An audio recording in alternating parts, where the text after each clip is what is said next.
Let me tell you that the data by World Bank, sometimes they use some indicators because they have to compare with another country. Even that indicator is not totally applicable to Nigeria's situation, they will still use it for Nigeria because they have to compare with another country. But our own data is peculiar to us, is relevant to us, and that is what we are producing. And in any case, let me also say that most of the data that we are mentioning here, the living standard survey that we are talking about, the poverty data that we are talking about, we don't work alone in NBS. If data has to do with health, if you are collecting data on health indicators, we work with Federal Ministry of Health, NPHCDA, that's coming from government side, and we also work with WHO, that's international agency, UN agency for health. When it has to do with agriculture, we work with Federal Ministry of Agriculture and Food Security, we work with FAO. So we always combine our effort to collaborate with both national and international agencies. There is no data that we produce that has to do with poverty that World Bank is not involved. So the data that you are seeing World Bank is coming out with is our own data. They don't collect data here.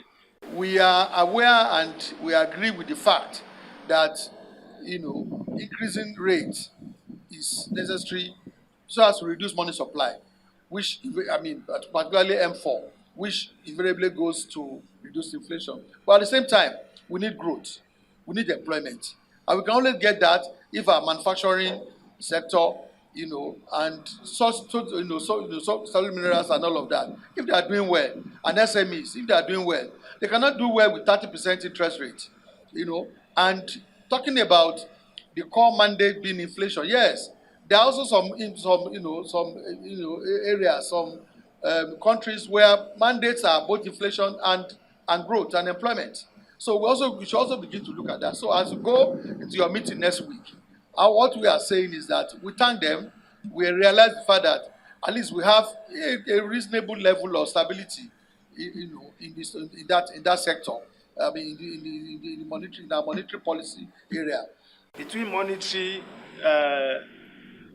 Nigerian Living Standard Survey that use monetary approach to measure poverty, and the multidimensional poverty index that use deprivation approach to measure poverty, which one is better? The two of them are better. They are complementary to each other.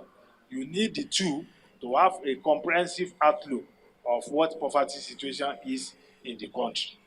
When we talk about the monetary approach, it's looking at consumption, what people spend money on to survive. It is very, very important that you know what people are consuming, how much they are spending, and then you can help them to make sure that there is food security, there is a lot of food available in the country, and there is money in the pocket of the people. If you don't have the monetary approach to measure poverty, this information will not be available to government. So it is very, very important. In terms of deprivation, when you look at children that are supposed to be in school at this school age group and they are not in school, they are deprived of their education. That is what the multidimensional poverty is looking at.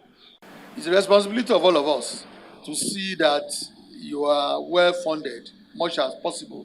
And that's why, again, we are talking about this envelope system. We need to have a review of it. Let us also begin to look at what exactly is needed, to get what. Because if you don't have, all the comments about poverty here by my colleagues are very relevant. Because I'm particularly interested, because I'm from the border town. I know the situation of things in the border town is peculiar. And that's why we probably have the highest level of poverty in this country.